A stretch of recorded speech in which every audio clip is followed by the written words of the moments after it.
for 10 years, and they've been an item for at least 7 years. Yes. I'd like to share some thoughts with you first, in a moment, about Rob and Sophie. But first of all, I'd like to say what a pleasure it is to meet so many of their friends that we've heard so much about and have never actually met. Yeah. And also what a pleasure it is to meet again Ralph and Hilly's family.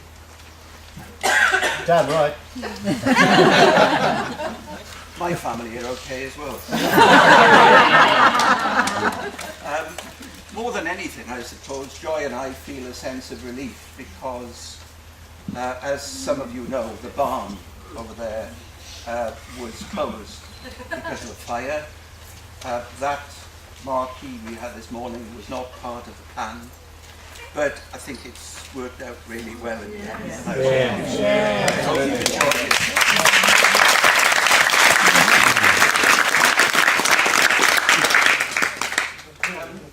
I first knew about this wedding when Rob asked me if he could speak to me about a delicate matter. Standing in the garden. And I thought he wanted to borrow some money. I'm not sure what he wanted, but I was surprised and delighted when he asked if he and Sophie could get married. The rest is history, as they say, although the way he presented his proposal was interesting, to say the least, because he's the only person I know who proposed marriage on the back of an elephant.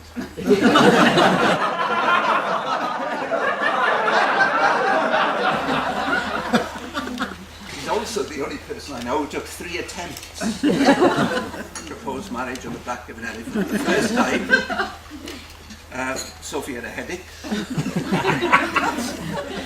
The second time, he forgot the ring. Should have asked the elephant, really. Exactly, what does the elephant say? The third time, he was successful. And of course, all of this took place in Thailand. Although I think Robert wanted to get married in Whipsnade Zoo because it's cheaper. I suppose that one of the really good things about waiting a long time before getting married is that you get to know each other pretty well. And in their case, particularly if you spend a long time flat hunting in London and then carrying out major DIY works. The challenge they met didn't put them off each other at all, and just showed how many things they have in common and how well they work as a team. But as you know, well, as most of you know, their common interests go way beyond DIY. Other things which help to strengthen the bond between them include their interest in good design, films, photography, all kinds of sports, especially 3-day eventing, which Sophie's nuts about, and Formula 1 motor racing, which I don't pretend to understand at all, really. They also love travelling, and recently they've developed an interest in climbing up mountains, which is something else that I don't understand.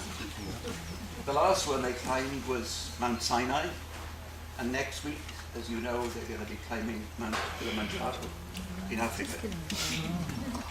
I think Sophie's wide range of interests came from her brother Jamie and his friends, her sister Polly and her friends, and her friend Charlotte.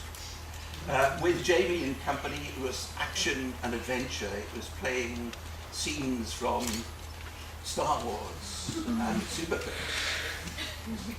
Sophie had a Supergirl costume, and Jamie's friends used to carry her above their heads at great speed around the house while she the Supergirl was. With Polly and friends, it was more genteel activities like ballet and tap at the Shirley Morris School of Dancing, and girly dressing up. When she was young, one of her school teachers summed Polly up perfectly. She said,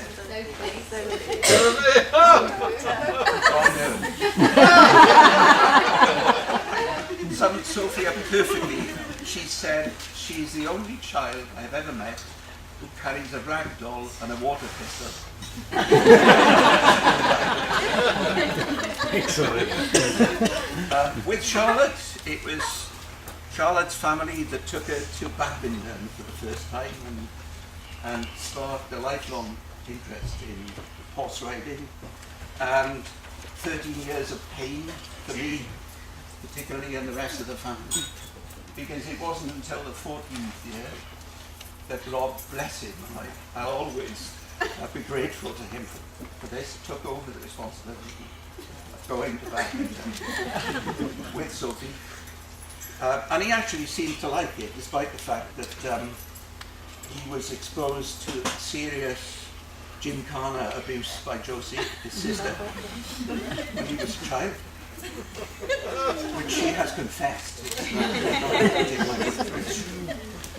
And now he goes to badminton 2 days a year, he goes to Burley, and he goes to lots of other horsey events.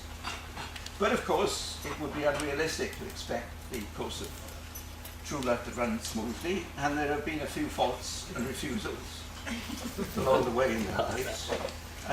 One that stands out is the Christmas. You know I was going to tell about Christmas. When Sophie came home alone and announced that it was all over between them, and she disappeared into her room for days. And then one evening during dinner, the doorbell rang, and when I opened it, there was Rob beaming with his suitcase. And I thought, oh dear. And I'm ashamed to say that I left him standing in the cold while I went to seek instruction.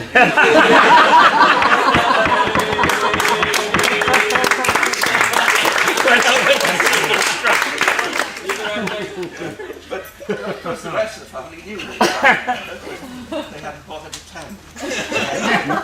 So when I got back to the front door to say my excuses, Sophie rushed down the stairs in full party regalia, and off they went.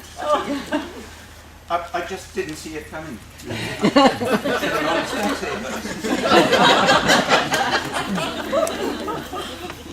Joy and I have always found Rob easy to get along with. He's friendly, he's inquisitive, but in the nicest possible way. He's quick to learn, and he loves to listen to my stories about how good Welsh rugby is. Mistake. And he's diplomatic. He's a great sportsman, and it's a shame that he had problems with his shoulders when he played rugby. But that didn't stop him changing tack and winning a bronze medal at curling in the World Championships.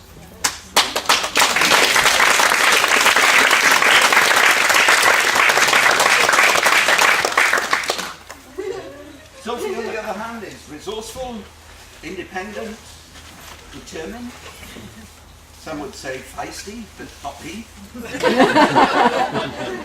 She's caring and talkative, and her nickname in school was Chatterbox. I understand that Rob's nickname is Wombat, but when I asked Sophie to explain it, she said, because he's sweet.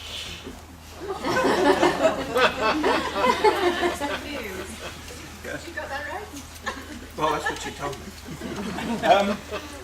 They complement each other incredibly well, and they're very lucky to have such good friends. Those of you who've seen the photographs of the hen weekend in Pembrokeshire, That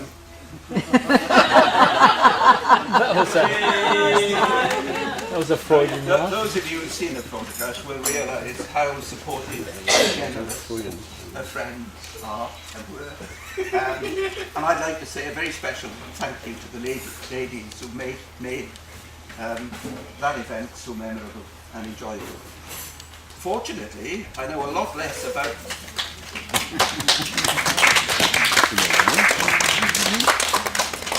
Fortunately, I know a lot less about Rob's stag weekend in Poland. I'm still waiting for photographs. But I've heard a lot about the painted fingernails, the pink wig, and the frilly dress. In that order? honest. But despite Rob's fondness for travelling abroad dressed as a woman,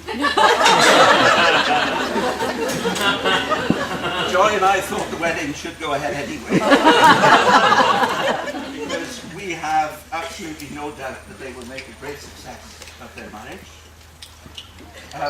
They've already demonstrated the strength of their relationship, and they've created a happy and fulfilled partnership, and they have strong support from families and friends.